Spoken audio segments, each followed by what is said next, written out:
William Morrow and Harper Audio present Brazen and the Beast, The Bareknuckle Bastards, Book 2, by Sarah Maclean, performed by Justine Eyre. Chapter 1.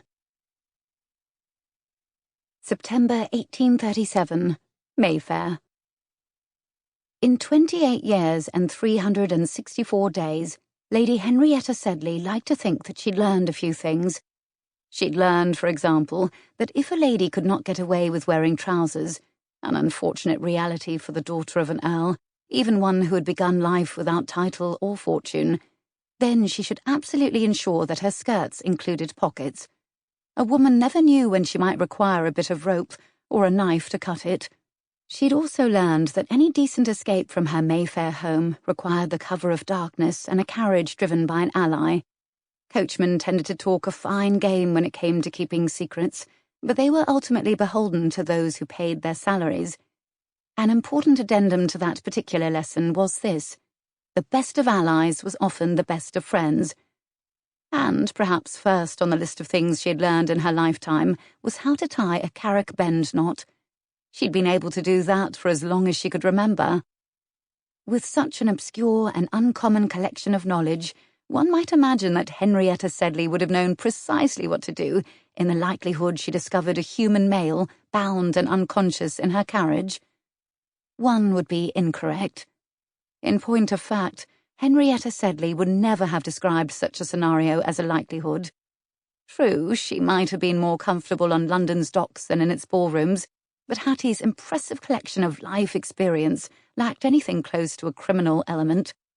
And yet here she was, pockets full, dearest friend at her side, standing in the pitch dark on the night before her 29th birthday, about to steal away from Mayfair for an evening of best-laid plans, and— Lady Eleanora Maidwell whistled, low and unladylike, at Hattie's ear. Daughter of a duke and the Irish actress he loved so well that he'd made her a duchess, Nora had the kind of brashness that was allowed in those with impervious titles and scads of money. "There's a bloke in the gig, Hattie." Hattie did not look away from the bloke in question. "Yes, I see that." "There wasn't a bloke in the gig when we hitched the horses." "No, there wasn't." They'd left the hitched and most definitely empty carriage in the dark rear drive of Sedley House, not 3/4 of an hour earlier, before hiking upstairs to exchange carriage-hitching dresses for attire more appropriate for their evening plans. At some point between corset and coal, someone had left her an extraordinarily unwelcome package. "Seems we would have noticed a bloke in the gig," Nora said. "I should think we would have," came Hattie's distracted reply. "This is really just awful timing." Nora cut her a look. "Is there a good time to find a man bound and unconscious in one's carriage?" Hattie imagined there wasn't, but he could have selected a different evening. This is a terrible birthday gift. She squinted into the dark interior of the carriage. "Do you think he's dead?" "Please don't let him be dead." Silence, then a thoughtful, "Does one store dead men in carriages?" Nora reached forward, her coachman's coat pulling tight over her shoulders, and poked the possibly dead man in question. He did not move. "He's not moving," she added with an unhelpful shrug. "Could be dead." Hattie sighed, removing a glove and leaning into the carriage to place 2 fingers to the man's neck. "I'm sure he's not dead." "What are you doing?" Nora whispered urgently. "If he's not, you'll wake him."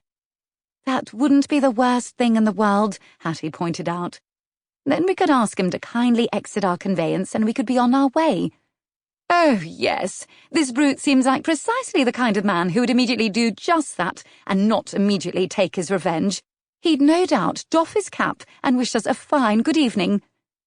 "He's not wearing a cap," Hattie said, unable to refute any of the rest of the assessment of the mysterious, likely dead man.